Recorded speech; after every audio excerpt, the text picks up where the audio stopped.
una madre, una anciana te diga, ingeniero, después de Dios, solo confío en usted que me va a encontrar a mi hija. Eso me da una gran responsabilidad para con ellas. Can he be beamed in, Jose? There we go. Hola. Voila. Hey. Thank you for being here with us. You're welcome. Wonderful. Okay, so I'm going to ask a question to all of you. First of all, how did the film come about? And also, Julian, why did you choose to get involved in this project? Both me and Matt wanted to do something about gangs for a while, but we wanted a different take. We've seen several documentaries of going into the gangs and, the guys with the tattoos in the faces and all that. And we want to show the human aspect of it. And when we found Israel, we knew that was the right way to do it, to show the conflict through his eyes and the eyes of the family members that he helps. Why did you get involved, Julian? Well, other than having worked with Juan on other projects, we were engaged in Latin America with our publications, and then specifically in relation to my asylum. So we just started to understand.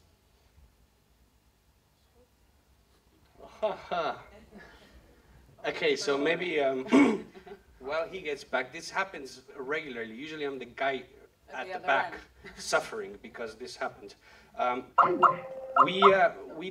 When we started the film, we were thinking about doing something 25 minutes or something like that. And then we met Israel and we saw that the story was a lot bigger. And I was working with Julian on his television show at the time. And I showed him a trailer that we had edited, and he was on board quite straight away, really. He thought that it was an important story to be told, and obviously very unreported. Sorry, Julian, you can continue. Am I back? Yeah, you're back. Great. There's a lot of inferior quality interception of the internet here, as you can see. Okay, I just want to see if we've got any questions from the audience, because we haven't got you for that long, so I just want to see, does anyone have a question? Yeah, just at the front here. What is the training of this engineer? Did he go to university? Where did he get his training to be a criminologist? Okay, the question was about the training for the engineer. Do you want to answer that? He went to university and he studied systems engineering. Basically, the criminology he's taught himself as he's progressed with his career, and now he teaches in Mexico and obviously with students in El Salvador as well. Okay, great. Do we have another one? Oh, yeah, just here. The violence seems to be gang on gang. What about the little kids? Are they family members? Like, do they kill non-gang members as well? Okay, so the question was about the children involved in the gang violence. The children are the most of the gang violence. Gangs start recruiting when you're 10, 11, 12, 13.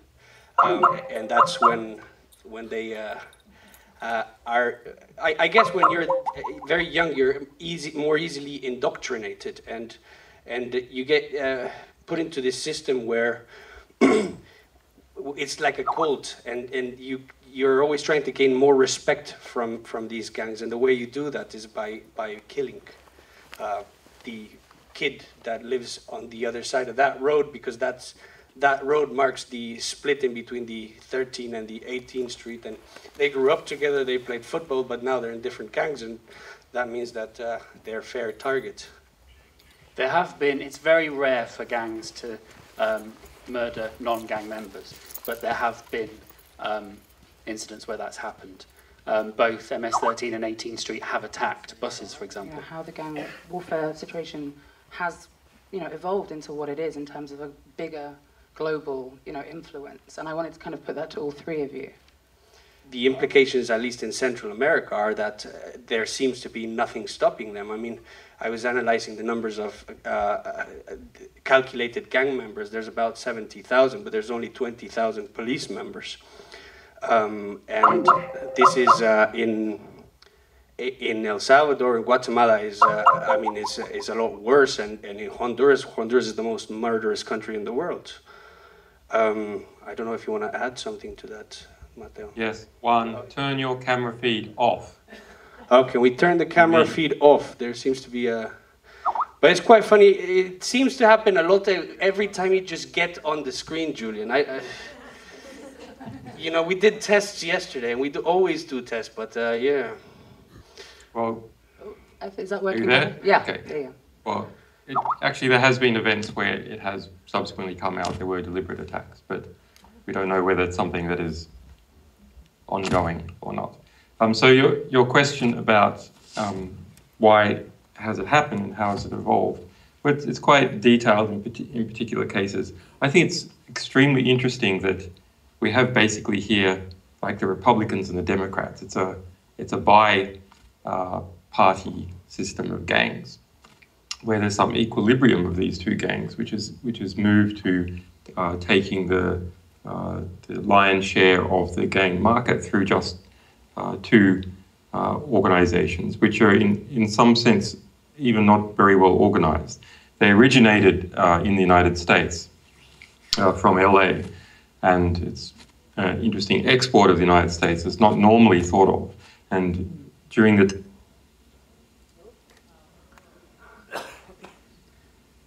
Go for it. I think there's when we talk about gangs, there's a real... The predominant discourse about gangs is to do with security, and the US will have you believe that, you know, MS-13 is like Al-Qaeda, and that just... Okay, so the question was, what is the connection with Canada and what the engineer is doing, or just the different mentions of the film? Yeah. Well, I think he's been invited to a few conferences and that type of stuff, and at some points he's felt very scared for his life, and he's asked for help from certain governments, Spain, Canada, and then he's backed down, and he's just stayed where he is because I think he feels a moral obligation to keep doing what he's doing, mostly because he's the only one. The US influence in the gang culture. There were many subjects in the film who had very, very good English. Are there US members working in El Salvador? That's exactly what Julian was saying before he cut out, and now he's gone back again. So the origin of these gangs is in LA, and in the 1990s there was a massive deportation of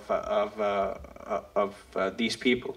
I don't know if you want to keep on explaining that, Julian, because you didn't finish, and we need more of you in this.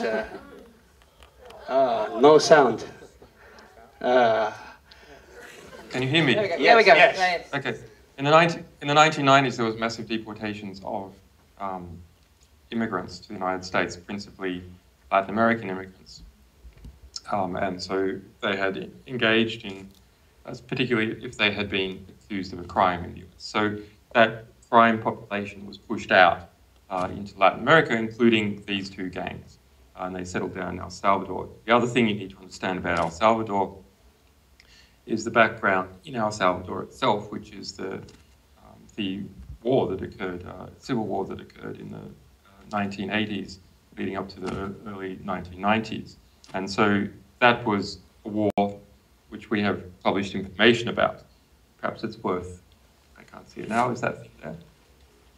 Perhaps it's just worth reading a cable sent by the US ambassador to El Salvador at that time, back to Washington. The major immediate threat to the existence of the government is... We're working with tricky technological issues right now. We will publish that cable on our Twitter, which is Guerrilla Pics. I think we actually have completely run out of time. We do actually have a member of WikiLeaks down here, Joseph. Wave Joseph, just in case anyone has more questions about the work they're doing in these regions. But I just wanted to say a huge thank you to Matthew and Juan for being here. And we've just got Julian back at the wrong time. But thank you all so much for coming. Thank you. Thank you, Julian. It was a bit more than usual. But, it was great. I loved it every minute. Is there anything you just want to add before we wrap up? Yes. Okay. The major immediate threat to the violence of this government is right-wing violence. In the city of San Salvador, the hired thugs of the extreme right, some of them well-trained Cuban and Nicaraguan terrorists, kill moderate left leaders and blow up government buildings in the countryside. Elements of the security forces torture and kill the campesinos, shoot up their houses and burn their crops, etc. So that is the US ambassador to El Salvador writing about what the situation is. And you can read more about that in WikiLeaks, but that produced an environment of armed violence within El Salvador. So the gang situation is not that far from the situation that already existed in the country.